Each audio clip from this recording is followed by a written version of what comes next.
It's Saturday, the 3rd of January. Welcome to this special edition of the President's Daily Brief.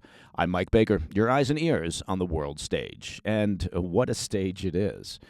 Well, the world woke up to some genuinely stunning news this morning as President Trump announced that Nicolás Maduro, the longtime strongman ruler, of course, of Venezuela, has been captured, along with his wife, following U.S. military strikes on key Venezuelan military facilities in and around Caracas.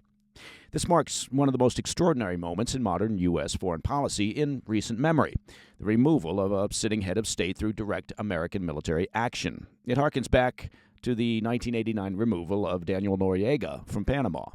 But while the significance of the actions in Venezuela are clear, many critical questions remain unanswered, at least for now. Chief among them, what comes next? I'll give you my thoughts on what this all means going forward, but first, here's what we know about the operation, at least so far. Overnight, U.S. forces carried out what officials are now calling an apprehension mission in Venezuela. According to Chairman of the Joint Chiefs of Staff, General Dan Kane, the operation had been in development for months and relied on a close integration of intelligence collection and military planning. U.S. intelligence services, Kane said, had been tracking Maduro closely throughout that period. Now, falling in the category of for what it's worth, from my perspective, this would undoubtedly have included recruited assets inside the Venezuelan government and military. The operation, known as Absolute Resolve, began early Saturday morning with a large-scale bombing campaign. Explosions were reported across Caracas and surrounding areas, with aircraft operating at low altitude. Multiple facilities tied to Venezuela's military and internal security services were hit. Targets included communications hubs, command and control nodes, and air defense systems. Power was reportedly knocked out across much of the city during the opening phase. General Kane said approximately 150 aircraft were involved in the operation, including bombers and surveillance platforms, fighter jets, helicopters, and remotely piloted drones. Those aircraft launched from roughly 20 different air bases across the hemisphere. One aircraft was reportedly struck during the operation, but remained flyable and returned safely to base. Then, at approximately 1 a.m. Eastern Time, U.S. Special Forces descended into downtown Caracas. They assaulted what was described as a heavily fortified location where President Maduro and his wife, Celia Flores, were believed to be sheltering. According to U.S. officials, both were captured without significant resistance. The pair were then transported to the USS Iwo Jima, a U.S. Navy amphibious assault ship, essentially a floating helicopter base, currently operating in the Caribbean. General Kane said the entire operation, from the opening strikes to extraction, lasted roughly 2 hours and 20 minutes.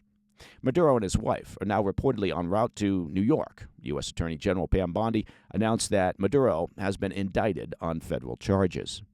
The indictment accuses him, along with multiple associates, of terrorism, conspiracy to import cocaine into the U.S., large-scale drug trafficking, corruption of public institutions to protect narcotics shipments, and partnerships with foreign drug trafficking organizations. It's being reported that Maduro could make his first appearance in New York federal court as soon as Monday. As you can imagine, what remains of the regime isn't too happy with this morning's developments, at least so they claim. Senior Venezuelan officials have denounced the U.S. action as an act of aggression and declared a national emergency. Of course, Maduro has long been a target of U.S. pressure. He's been under U.S. indictment for years on drug trafficking-related charges. Washington has accused his regime of operating as a narco-state, facilitating transnational criminal networks, repressing political opposition, and presiding over the collapse of Venezuela's economy. As we've been tracking here in recent months, that pressure has steadily intensified. The U.S. acknowledged targeted strikes on drug trafficking infrastructure, naval activity in the region increased, and rhetoric from Washington hardened. This operation appears to be the culmination, of course, of a campaign designed not merely to weaken the Maduro regime, but to remove it altogether. International reaction has been mixed thus far, and telling. UN Secretary General Antonio Guterres said he was, quote, deeply alarmed, warning that the operation could set a dangerous precedent and urging respect for international law. Mexican President Claudia Sheinbaum issued a similar statement, condemning the action as a violation of the UN Charter. Perhaps my favorite of all international reaction thus far has been from Russia.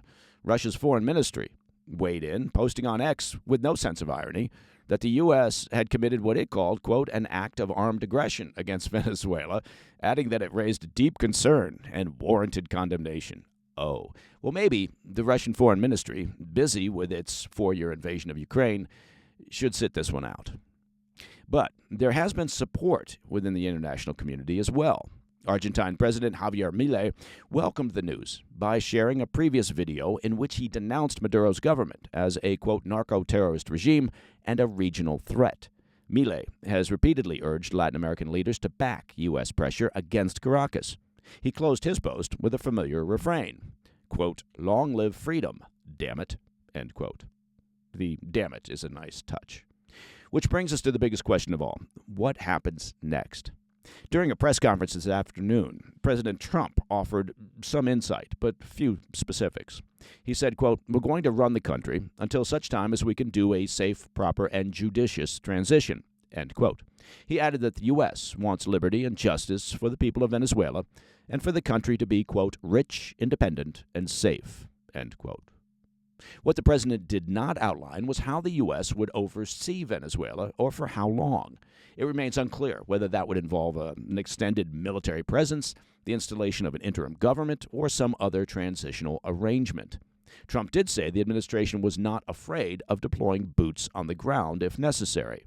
He also said U.S. oil companies would invest, quote, billions of dollars to rehabilitate Venezuela's damaged oil infrastructure. One point of criticism already in Washington has been the lack of advance notice to Congress. Congress hates to be shut out. The administration did not seek prior authorization for the operation. Addressing that concern, Secretary of State Marco Rubio said this was not the kind of mission that allowed for advance congressional notification. He described it as, quote, largely a law enforcement operation carried out under extraordinary circumstances. And that brings us to the bigger picture here, and some necessary perspective. As we've mentioned in the past, once the U.S. began assembling such a large and visible military posture, there were really only 3 plausible end states for Venezuela. The first was that Maduro would negotiate his own departure, securing safe passage for himself and his immediate family. That option was quietly explored. Maduro even floated what amounted to a trial balloon. But by all indications, he misjudged his leverage and asked for terms that were no longer realistic.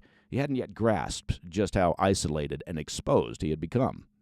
The second possibility was an internal move. That figures around him, military leaders or regime insiders, would decide that Maduro had become a liability and that they would act to remove him themselves. And the third option was direct U.S. intervention. That clearly is what we've got. Although this intervention may have involved backroom negotiating with one or more of the key power brokers within the Maduro regime. It's important to say this plainly. Removing a regime leader is never clean. It is always messy in one way or another. And just because Maduro is gone, it does not automatically mean Venezuela becomes democratic, stable, or free. It's not a one-man dictatorship. Maduro was the face of the regime, but not the entirety of it. There are still powerful figures inside Venezuela who matter a great deal. That's a rather statement of the obvious, I suppose. Defense Minister Vladimir Padrino Lopez, who controls the military. Diosdado Cabello, the regime's chief enforcer and political strongman. And the Rodriguez siblings, Delcy Rodriguez and Jorge Rodriguez, who control key levers of state power, specifically oil and propaganda. Add to that a number of senior military officers who've spent years enriching themselves under both Hugo Chavez and Maduro. These people don't simply disappear because Maduro is gone, unless, as mentioned, there have been negotiations quietly underway and behind Maduro's back. So the next phase could get complicated unless, again, there were pre-negotiated understandings with some of these key actors. Whether such deals exist is not yet clear, but without them, transitions like this tend to be unstable. Another point worth making, operations like this do not succeed without help from the inside, for the most part. Maduro had grown increasingly paranoid in recent years, and particularly this past year. He tightened his inner security circle and relied heavily on Cuban security personnel for personnel protection, as we've discussed here on the PDB. And yet, in an operation of this precision, the trigger to act usually comes from one of 2 things. either exceptionally solid real-time intelligence on location and security of the target, or recruited assets inside the system who can facilitate action on the ground. In reality, it's frankly often both. Now, I would be genuinely surprised if this operation did not involve credible intelligence support, likely recruited assets, inside Venezuela's security or government apparatus. That's not conjecture. That's how operations like this work. And finally, what happens in Venezuela doesn't typically stay in Venezuela, and particularly in this case. The ripple effects will be significant, especially for Cuba. The Cuban regime relies heavily on Venezuelan oil and economic support. A genuine transition in Caracas, rather than just a reshuffling of some of the key power brokers, would place enormous strain on Havana. And beyond the region, the message travels even farther. Tehran will be watching closely. So will the leadership of the Iranian Revolutionary Guard Corps. The signal sent by this operation, rightly or wrongly, will be studied in capitals far beyond Latin America. So, yes, this is a historic moment, but it's also the beginning of a far more complex phase. The next days and weeks will tell us whether this becomes a managed transition or whether Venezuela enters a period of instability that no one fully controls. We'll continue to track it closely, of course, separate facts from speculation, and keep you informed as this story develops. I'm Mike Baker with this special PDB update. Now, remember to check out also the latest edition of our weekend show, the PDB Situation Report. That's available on our YouTube channel at President's Daily Brief and, of course, podcast platforms everywhere.